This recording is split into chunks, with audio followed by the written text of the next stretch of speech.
আমাদের রিলেটিভেরই একজন 14 বছর পরে বাচ্চা হয়েছে। তো শুনে এত আনন্দ পেয়েছি কি আর বলবো।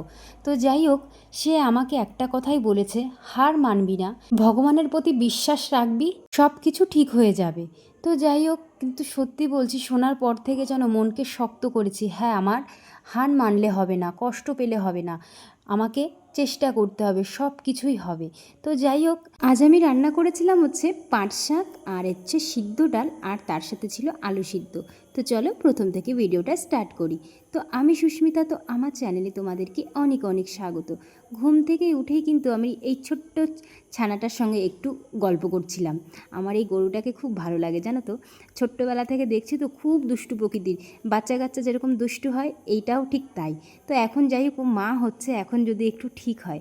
তো যাই হোক, এদিকে কিন্তু বাসি উঠোনটা আমি ঝাড় দিয়ে নেব। কি বলো তো, সত্যি কথা বলতে সংসার জীবনটাকে খুব ভালোবাসি, আর তার সাথে কিন্তু সংসারের কাজবাজ সব কিছু ভালোবাসি। তার মধ্যেই ভালো থাকার চেষ্টা করি সব সময়ের জন্য। কাজে বাজে ব্যস্ত থাকলে না, মন মানসিকতা ভালো থাকে, তখন না নানান টেনশন কিন্তু মাথায় ঢোকে না। অনেকেই অনেক কিছু আমাকে বলে, কিন্তু আমি কান দিই না। কি বলো তো, কান দিলে নিজের কষ্ট। তো শুধু শুধু লোকের কথায় কান দিয়ে কোনো লাভ নেই। তো এটাই আমি বলবো, যখন তার হয়েছে ঠিক আমারও হবে, শুধু ধৈর্য আর ঠাকুরের উপর ভরসা রাখতে হবে, ঠিক হবেই, তাই না? তো এটাই ভেবেই কিন্তু আমি আমার জীবনটাকে এইভাবেই কাটাচ্ছি। তো যাই হোক, আমার মতো অনেক মেয়েরাই আছে, তারা এই সমস্যায় ভুগছে। কি বলবো, সে এই যে কী কষ্ট এক যার হয় সেই জানে, তাই না? তাও কিছু করার নেই, সময় যখন হবে ঠিক হবে, এটা ভেবেই যেন আমি সব সময় থাকি। আর যাই হোক, এদিকে কিন্তু সকালের সব বাসি কাজগুলো এক এক করে করে নেব। ঝাড় দেওয়া হয়ে গেলে চলে এসেছিলাম রান্নাঘরে, রান্নাঘরটা ঝাড়টার দিয়ে চলে এসেছি, তারপরে আমার ঘরে এসে ঘরটাকে একটু গুছিয়ে ফেলবো। সকালে কি বলো তো, কাজটা একটু টুকটাক বেশি থাকে, যেহেতু সকালবেলা কাজটা হয়ে গেলে কিন্তু পরে তেমন আর কাজ থাকে না। তো যাই হোক, সত্যি কথা বলছি, আমার জীবনে কিন্তু আমার কোনো কিছুরই তেমন সমস্যা নেই। তো এই একটাই সমস্যা, একটা সন্তান। এই সন্তানের আশায় যেন আমি সবসময়ের জন্য ভগবানকে ডাকি, ভগবান যেন আমার কোলে তাড়াতাড়ি একটা সন্তান দেয়, তাতেই যেন আমি খুশি। এদিকে সবসময় চিন্তা করি, আবার এক এক সময় ভাবি, চিন্তা করে কি কিছু হবে বলো? চিন্তা করে কিছুই হবে না। কি বলো তো, মন তো আর মানে না, নানান কথা চিন্তায় মাথায় ঢুকেই যায় সবসময়ের জন্য। তো এটাই ভেবে থাকি, মা তো সবসময় আমাকে বোঝাতে থাকে, তার সাথে শাশুড়ি মাও আমাকে বোঝায়। সত্যি বলতে সবাই বোঝায় বলে সবসময় একটা পজিটিভ দিকটা ভাবি, যে তারাও তো আমাদের জন্য চিন্তা করে, তারাও তো আমাদের জন্য ভাবে। তো শুধু শুধু কেন আমরা চিন্তা করে সবসময় বসে থাকি? কি বলো তো, চিন্তা তো আসতে চায় না, চিন্তা যে কোথা থেকে চলে আসে নিজেরাই টের পাই না।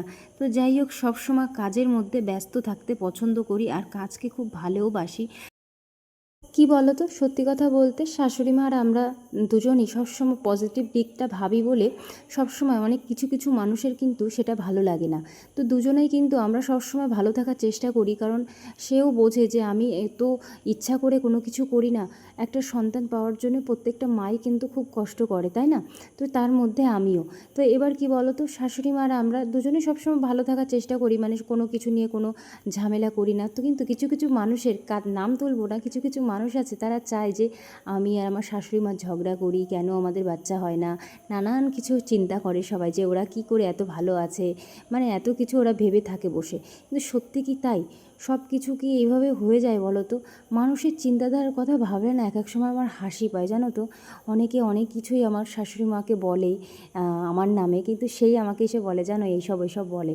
আমি তখন একটা কথাই ভাবি, যে সত্যি মানুষ কত রকমের হয়, তাই না? মানুষকে ভালো থাকতে দেয় না এরা। আমরা হয়তো একটা সন্তানের জন্যই শুধু আমাদের পরিপূর্ণতা পাচ্ছি না, কিন্তু আমরা বেশ ভালোই আছি, তিনজন মানুষ বেশ ভালোই আছি, তাই না? কিন্তু কিছু কিছু মানুষের এটুকু সহ্য হয় না, কেন তারা ভালো আছে বলো? তো যাই হোক, তাদের কি বললো না বললো আমার কোনো যায় আসে না।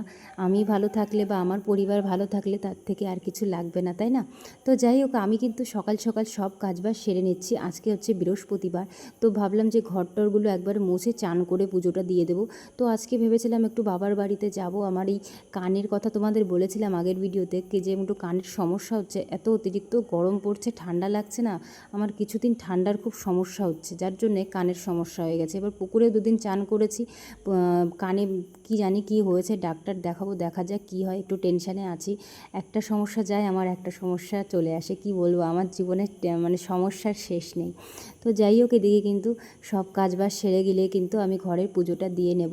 আর পুজো দেওয়া হয়ে গেলে একটু রান্নাবান্না করে তারপর হয়তো 11টা কি 12টার দিকে হয়তো বেরোবো। একটু কাজ আছে বাড়িতে, ভেবেছিলাম যে সকাল সকাল চলে যাব, কিন্তু একটু কাজের জন্য দেরি করলাম।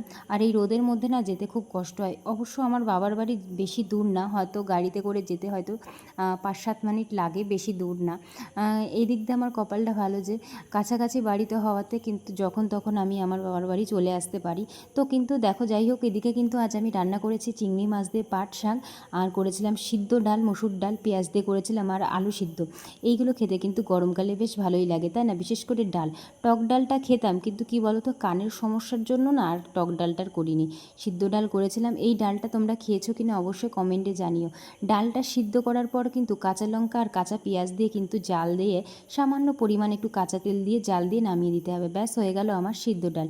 এই ডালটা খেতে কিন্তু খুব ভালো লাগে। এটা আমার শাশুড়ি মায়ের একটা রেসিপি বলতে পারো, কারণ এই রেসিপিটা খুব ভালো লাগে। আমি আগে খেতাম না, কিন্তু এখন বেশ ভালোই লাগে। তো যাই হোক, শেষে করেছিলাম হচ্ছে পাট শাক চিংড়ি মাছ দিয়ে। এই চিংড়ি মাছ দিয়ে কিন্তু পাট শাক খেতে খুব ভালো লাগে। আর সত্যি কথা বলতে ভেবেছিলাম চিংড়ি মাছ নেব না, তো মাছলা চলে এসেছিলো বলে তো ভাবলাম চিংড়ি মাছ দিয়ে আজকে পাট শাকটা করি। আগের দিন এমনিই করেছিলাম। তো পোড়নে কিন্তু দিয়েছিলাম শুকনো লঙ্কা আর তোমার কি বলে, আর দিয়েছিলাম তোমার রসুন, তার সাথে একটু ধনে। এইটা দেওয়াতে যা তরকারির স্বাদ হয়েছে না, কি বলবো, দারুণ। তো এটা দেওয়ার পরে জল দিয়ে জাল দেওয়ার পরে তারপরে দিয়ে দিয়েছি হচ্ছে মাছ আর তার সাথে পাট। এটা দিয়ে কিন্তু জাল দিয়ে সামান্য, বেশি ঝোলও করবো না আবার বেশি গাঢ়ও করবো না, কারণ বেশি ঝোল থাকলেও বেশি ভালো লাগবে না, আবার একেবারে শুকিয়ে গেলেও ভালো লাগবে না। তো দেখো, আমার কিন্তু রান্না হয়ে গেছে।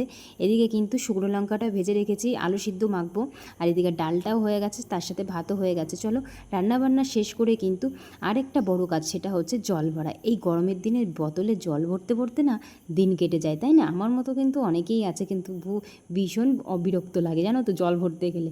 তো ভেবেছি যে কয়েকটা বোতল আবার কিনে নিয়ে আসবো, কিনে এনে বেশি করে রেখে দেবো, তাহলে আর বেশি ভরা লাগবে না।